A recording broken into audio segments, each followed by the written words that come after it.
Hello, everyone. Welcome back to the Trauma Informed Church Kid Podcast. Today and every day, we are reconstructing religion for the hurting with theology that doesn't hurt. This will be the third of our Anthropology of Adam series.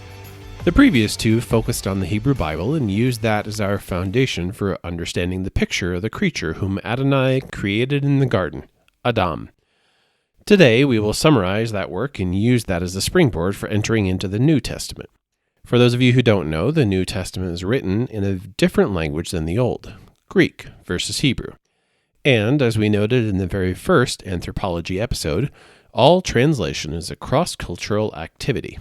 That means that we must engage with the Greek culture while discussing the Greek language. And, of course, Greek culture is deeply tied up with Greek philosophy. I was a philosophy minor in my undergraduate, and I am just nerdy enough to read philosophy for fun after I left college. So, we're going to get brain bendy. I did warn you in the title of the episode.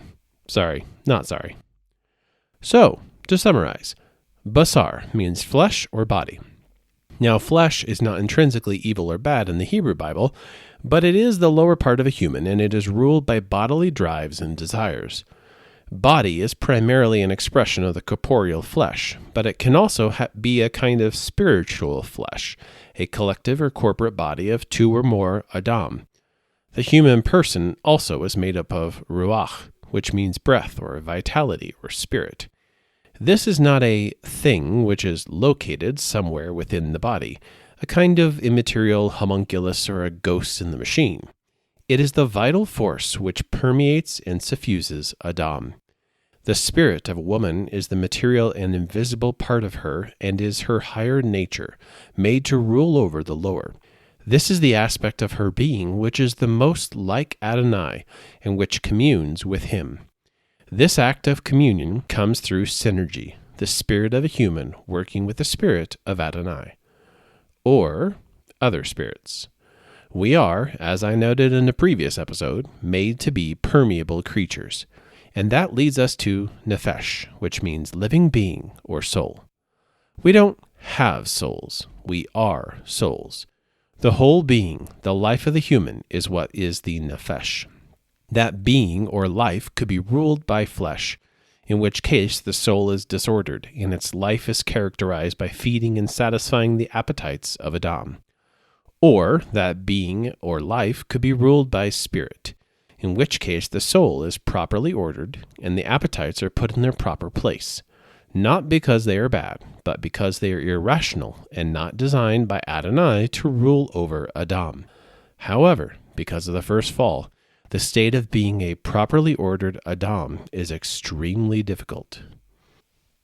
And that is because the seat or center or locus of identity and consciousness within a soul is the heart.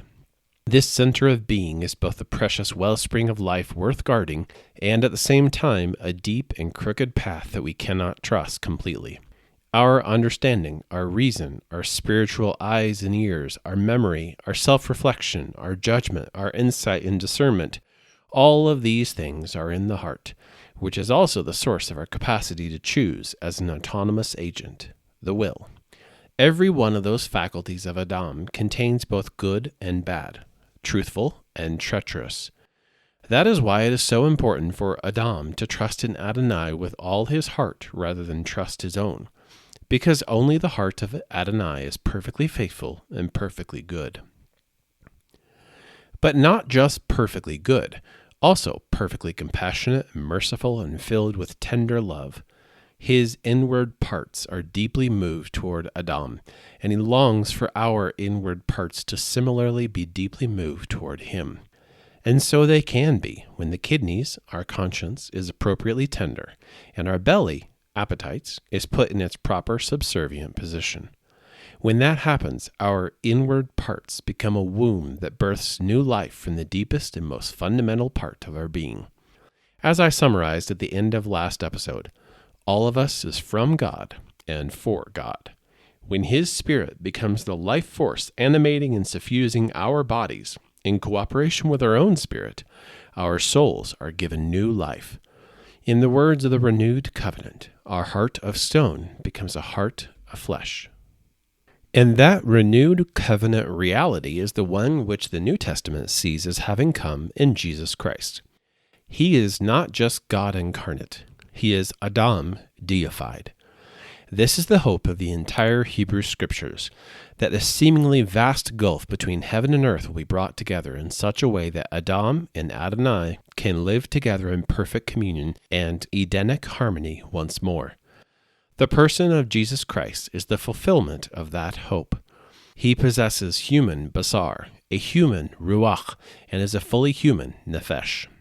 He also possesses the fullness of the divine nature, as Paul notes in Colossians 2:9, for in him dwells all the fullness of the Godhead bodily.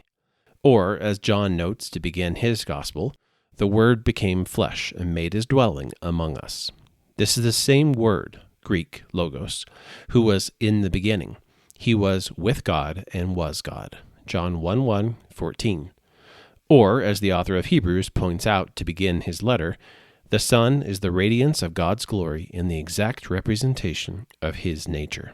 1:3. See also Philippians 2:6. The Greek word used here, which is translated as nature, is hypostasis. And strap in. Here's where it gets tricky.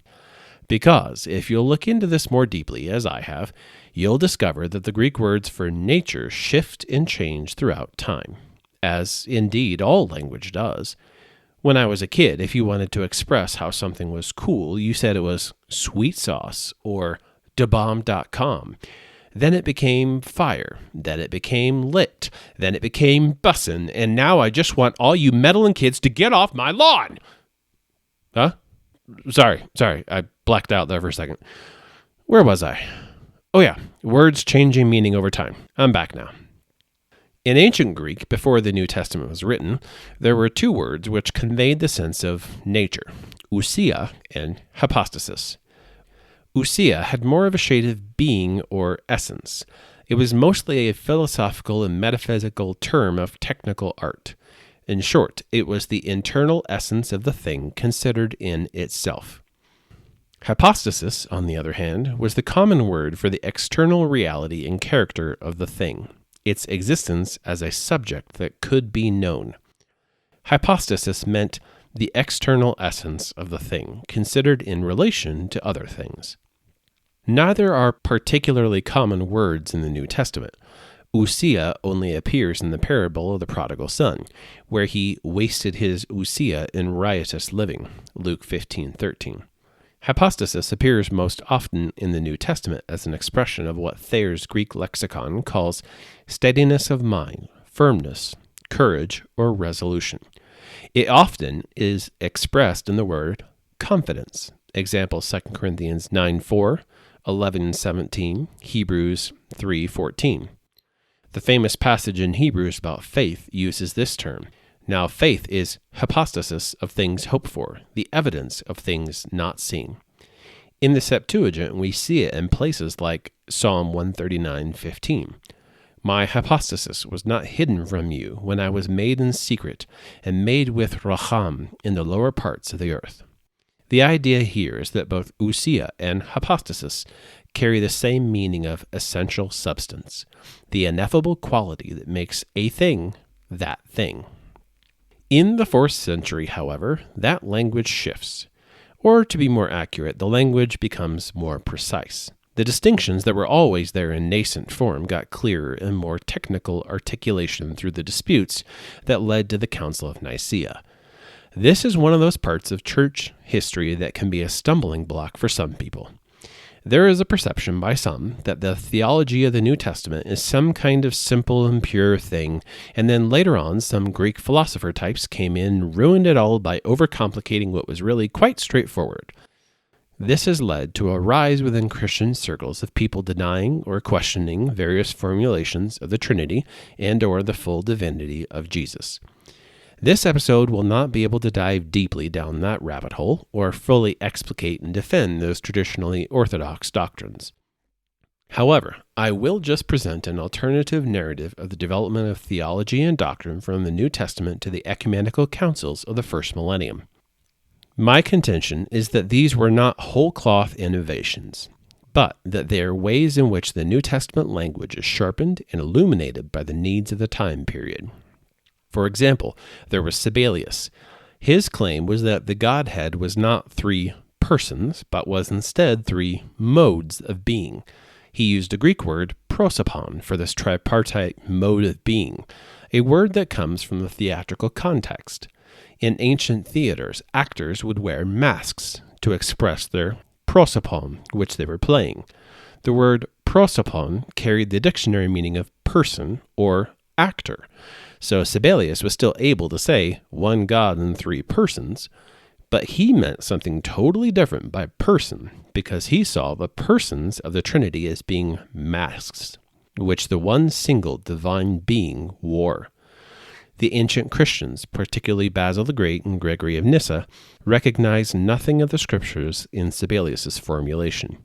So they articulated a clarification to the language of individuality by distinguishing between ousia and hypostasis. So to succinctly summarize something that is lengthy and complex, here is St. Basil the Great. If you ask me to state briefly my own view, I shall state that ousia has the same relation to hypostasis as the common has to the particular. His brother Gregory of Nyssa uses the analogy of what we might call common and proper nouns in English. The ousia is humanity or humankind or Adam. That is the common or general term for all things that belong to a single class. Ousia tells us what kind of a thing is. Hypostasis, on the other hand, is the singular individual human. Peter, James, or John each possess their own hypostasis while they share a single ousia. If you look carefully, you'll notice that this is not a fundamental change of meaning with the biblical usage of hypostasis we've already seen. In both cases, we see the concept of an underlying subsistence, that which sustains and persists underneath all the distinctions and differences. The clarification which the Cappadocians introduced is that the subsistence of a ousia is distinct from the subsistence of a hypostasis. The common or general nature of a thing or a person is their ousia. The particular individuality and identity of a person is their hypostasis. As we noted above, the need to articulate this distinction arose out of Sabellius's use of prosopon for person. Instead, the preferred formulation of person in relation to the Trinity, and as we saw, humans as well, was to clarify that when there are distinct persons, they are hypostasis, not prosopa. That is to say, the individuals, as distinct from nature or essence, nevertheless possess an individuality that is connected to and entwined with the essence. The individuality of a person is not just a mask, it is directly tied to their being. I actually find all this philosophical and linguistic nerdery quite helpful for everyday life. We all have the experience of feeling like we are wearing a mask that is not the real me. This is our prosopon, this sort of false self or masked self or persona. It may still reflect a part of who we are, but it is not the essence or core identity of who we are. For example, I have noticed that when working with couples clients versus individual clients, I present as a different prosopon. Because there are two people involved in couples counseling, and because there are often very tender wounds and hurt feelings and bitter resentments between them, I tend to take a demeanor that is much more direct, firm, and ultimately more top-down. I have found this to be necessary because otherwise couples just come into my office and repeat their arguments over and over in front of me. Unhelpful and unpleasant for everyone, that is.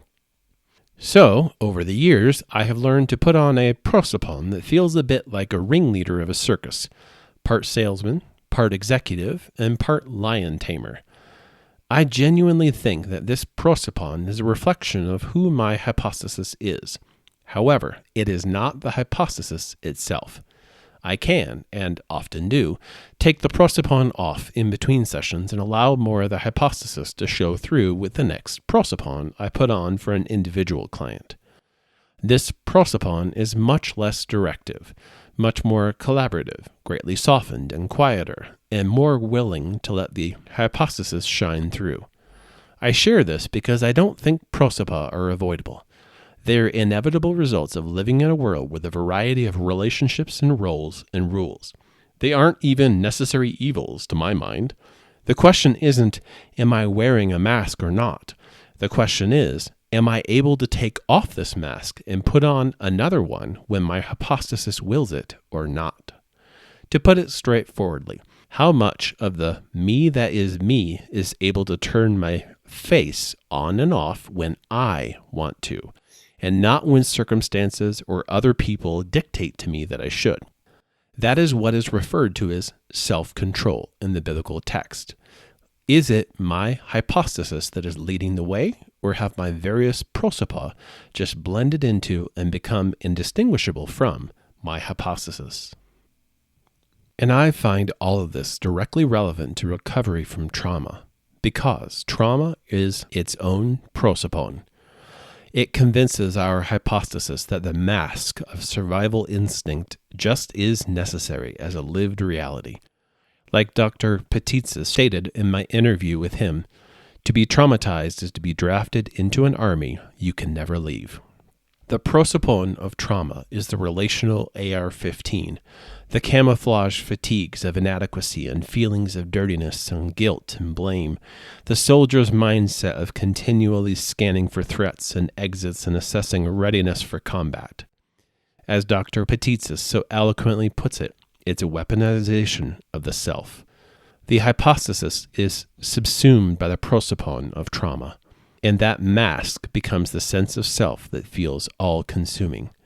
To put it another way, the event of trauma and its ongoing life that suffuses every cell of your body becomes the defining moment in our sense of self. It becomes our identity. What recovery from trauma looks like is an unearthing of the hypostasis. This is not necessarily who I was before the trauma. In fact, it rarely is. Because the trauma happened, it is real, and it is now a part of the hypostasis, the enduring subjective self. However, a healed hypostasis is not defined by that event and its continual reminders in our body. The prosopon that the trauma tells us to wear is able to be taken off and put back on according to our own will, not the will of the traumatizer or abuser. To reference Dr. Petitsis one final time, put down the weapon that is continuing the traumatizer's attack on you. The traumatizer has deputized you to go on harming yourself forever. They will be judged for that work. Let's not continue that work within our own selves to weaponize the prosopon against the hypostasis. But let's move on past the words for individual or person. Let's look again at nature, which is directly relevant to us as Adam. The Greek word in the Bible for that is physis, and it expresses the sense of that which is natural to the thing, the normal and unimpeded outgrowth of the essence or being. So, to put it as bluntly as possible, ousia is nature in a purely abstract sense, whereas physis is nature in a concrete and realized sense. That is why Paul can talk about the physis of Gentiles in Romans 2, and the physis of Jews in Galatians 2. Of course, he doesn't mean that they are different species of human. He means that they have different natural properties because of the embodied life they have lived. To use an analogy, both are trees in their ousia. However, the physis of one is an apple tree, while the physis of another is an orange tree. This is a horticultural insight he leans heavily on in Romans 11 when he discusses the natural branches, i.e. the Jews, and those branches which are wild by nature, i.e. the Gentiles, who are grafted into the vine even though it is contrary to nature. He means contrary to the way they would ordinarily go, meaning that they would not ordinarily be heirs to the Abrahamic promise. They were by nature children of wrath, as he says in Ephesians 2:3, destined to be swept up in the judgment on the gods of the nations. But Adonai, in his mercy, has done what is contrary to nature, redeemed them from those slave masters, and adopted them into his family, that is, the vine, as full children. This sense of nature can also carry metaphysical meaning. However, we see that in the discussion of that inheritance and adoption in Galatians 4, where Paul talks about how the Gentiles were once enslaved to the elements of the world. See also Colossians 2, which by physicists are not gods, 4:8. The nature of the sun, moon, stars, and other astrological signs are weak and beggarly, as he calls them in 4:9. They may be used by spiritual beings as levers or tools to enslave humans, but they do not in and of themselves belong to the divine physis. That, however, is the ultimate purpose and goal and design of Adam, to participate in the divine nature. As the author of 2 Peter puts it, we have been given exceedingly great and precious promises, that through these you may be partakers of the divine physis, having escaped the corruption that is in the world through lust. 1:4. Let's upload all the Hebrew Bible context that we just covered when we read this. After all, Peter himself continued as a Torah-observant Jew. To partake of the divine physis is not to have our ousia changed. We do not become the essence of God. What we do is we become by grace what Adonai is by nature. Our natural mode of being and existing is transfigured from one physis into another. We are remade into a different kind of tree, so to speak, one that naturally bears different fruit. And how does this happen? By escaping the corruption that is in the world through lust. Remember our discussion of basar and me'eh? The appetites of the flesh, or lusts, demand to be satisfied. They feel like survival-level threats at the time they are demanding our attention. That's why they are called passions by the church fathers. They tend to make us passive. When caught in the grip of the drives and urges which come from our inward parts, it feels like a kind of death to say no. Our own will is suborned and swallowed up to a very great degree by what seems like another will entirely, the will of our fleshly bodies. Now, it is true that there are different kinds of passions.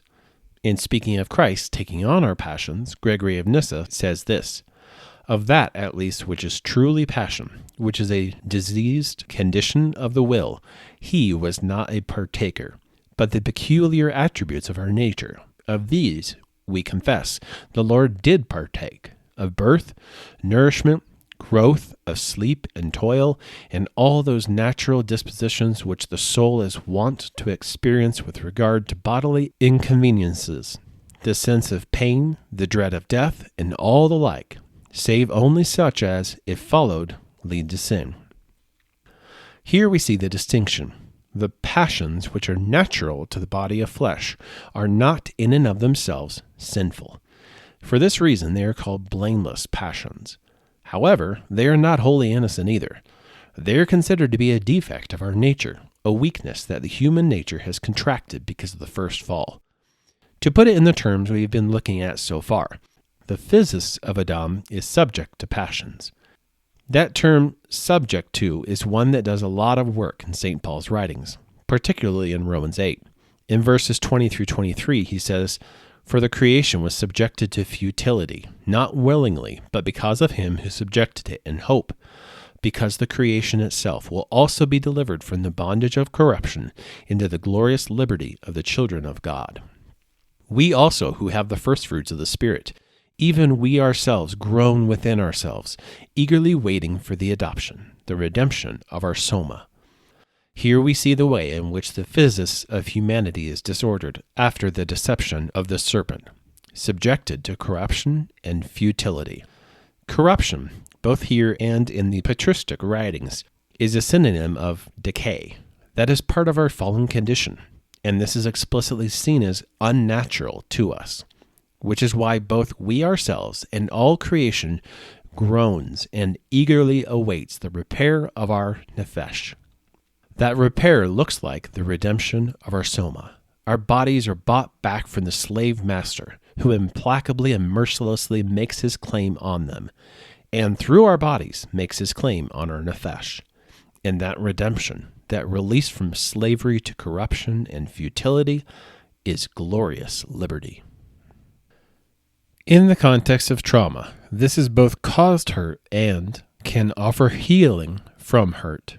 One of the ways it has hurt others is the Gnostic spirituality we have often talked about. Bodies are shameful, gross, to be feared or covered up out of fear, etc. In this model, passions are by themselves sinful. If you want or desire this thing, it is because there is something evil or sinful in you. Like all deceptions, including the original one from the serpent in the garden, this contains a half-truth. Sin and its subsequent defects is indeed something evil, and it is indeed in us. But, like N.T. Wright says, a half-truth made into the whole truth becomes an untruth. The defect that is in our nature is not our identity. It is a parasite, an accretion, and not who we are at our core. To quote St. Gregory of Nyssa again, sin, indeed, is a miscarriage, not a quality of human nature. Just as disease and deformity are not congenital to it in the first instance, but are its unnatural accretions, so activity in the direction of sin is to be thought of as a mere mutilation of the goodness innate in us. It is not found to be itself a real thing, but we see it only in the absence of goodness. The very reason we look into our hearts and see sin should not cause us to despair. It should cause us to unearth the innate goodness of us, which is the image of God in us. It is that which is our inseparable, indissoluble, unbreakable identity, the very thing it means to be human in our ousia. Our nature is not evil. It is diseased and inclined toward evil. Adonai's solution is to heal us, to repair our nefesh by redeeming our basar or soma, and by giving us his ruach or pneuma in our inward parts, empowering us to be reordered according to the God-given innate goodness of our ousia.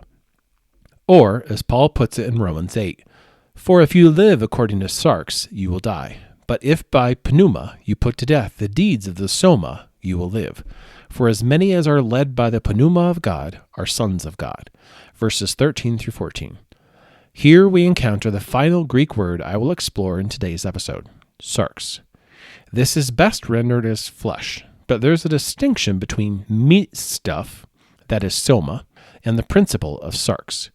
In virtually every time we see sarx come up in St. Paul, it is spoken of negatively. When this happens, it is contrasted with the pneuma, or spirit, the vitality principle, or life, that suffuses and animates the body. Because of that, when we hear flesh in St. Paul, we should think of death principle. That is basically what sarx is. It is a mode of being and living which is defined by the passions associated with mortality. This is why our work throughout Genesis and tracing the three falls of humanity has been so important for reconstructing religion for the hurting, with theology that doesn't hurt. The result of the first fall was death. The result of the second fall was depravity. And even there, it was not total, because the image of God is never lost.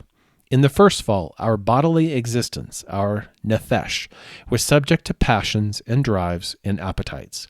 Then, in the second fall, there was a cooperation with malignant spiritual beings feeding on those passions that led to a descent into depravity. Anger becomes hatred, and resentment and murder. While the first fall, Adam, is a universal reality that affects our physis, the second fall, Cain, and then later his line of sons of perdition, is not. That fall is something we choose to participate in. Like Cain, each of us has the choice: master the crouching sin beast or be devoured by it. And here again, seemingly as always, I have to clear away theology that does harm. There is a deeply unfortunate and frankly horrendous translation which the New International Version has chosen for sarx: sin nature or sinful nature. I can sort of see where they were going with this, especially since the NIV is considered to be a dynamic translation, one that does not translate word for word, but instead thought for thought. But to place the locus of identity onto sinfulness and sinful flesh is to both misread the Scripture and to depart from the historical and earliest interpretation of the Scripture. It ultimately leads to a conclusion that we can do absolutely nothing of any merit or value in Adonai's eyes whatsoever. That inevitably leads to the conclusion that all good we do, including choosing Adonai as an act of faith or faithfulness, is not actually from us, or is not actually me. That requires us to conclude that even our salvific choice to run to our loving Father is something He made us do, because we could not do it ourselves. And that requires us to conclude that those who do not run to Adonai were similarly made to be that way, because in this system, the sarx is seen as the universal human punishment from Adonai. That means that God only saves some, those He wants to save, and abandons the rest to their hopeless condition. I grew up in a church that was not quite full-on teaching this. It's called Tulip Calvinism for what it's worth. But it was teaching a near total hopelessness of the will and human nature. And, to be quite frank, that understanding of sarx as sinful human nature has done a number on me. I grew up with the NIV, and most of my native memorizations of Scripture are still in the NIV in my head. I now call it the not inspired version, with only gallows humor. A reconstruction of sarx with theology that doesn't hurt, and, I would claim is more linguistically defensible, looks very different. Knowing this helps us understand better the reason why Adonai gives so many commandments and rules. They are sin mitigation protocols, quarantine regulations to work within the disordered human physis to restrict and reorder the sarx. Without this knowledge, it can feel as if Adonai is just a super strict judge, giving hundreds, 613 to be exact, of laws that don't seem to have any obvious rationale or application to us today. In actuality, they are gracious gifts of mercy and healing. This is why St. Paul consistently and explicitly resists calling the law of God anything but holy, righteous, and good, Romans 7:12. It is not just good because God says so. It is good because it rightly reorders or justifies our very being. The law of God works to heal us from the outside in. The circumcision of the flesh is designed to lead to the circumcision of the heart. This is not an all or nothing. Of course, the law of God still cares deeply about and is heavily concerned with the interior life of the person, their heart. However, St. Paul also recognizes the limits of the law. For the law of the Spirit of life in Christ Jesus has made me free from the law of sin and death. For what the law could not do, in that it was weak through the sarx, Adonai did by sending His own Son in the likeness of sinful sarx, and as an offering for sin. He condemns sin in the sarx. Romans 8:2-3. In a passage like this, we are not set free from the law. There is no sense in which the law of God is the same as the law of sin and death. We are set free from the law which is in our members, as St. Paul talks about in the previous chapter. See 7:21-24. This law of sin and death is at war with the law of God, which is within us, in which the inner man delights. So these are not two natures at war, but two principles or two laws, which are at war within our one single ousia. And of the two, the I of anthropology is located in the inner man who delights in the law of God. Twice in that chapter, St. Paul says, "Not I, but sin that lives within me," verses 17 and 20, and distinguishes between I and the sarx, verse 18. This is why the NIV in its rendering of sarx as sin nature is subtly yet deadly dangerous. A nature is something that is inseparable from me, something that I am deep down at my core. To say that our ousia is fragmented at best and utterly depraved at worst is incredibly harmful.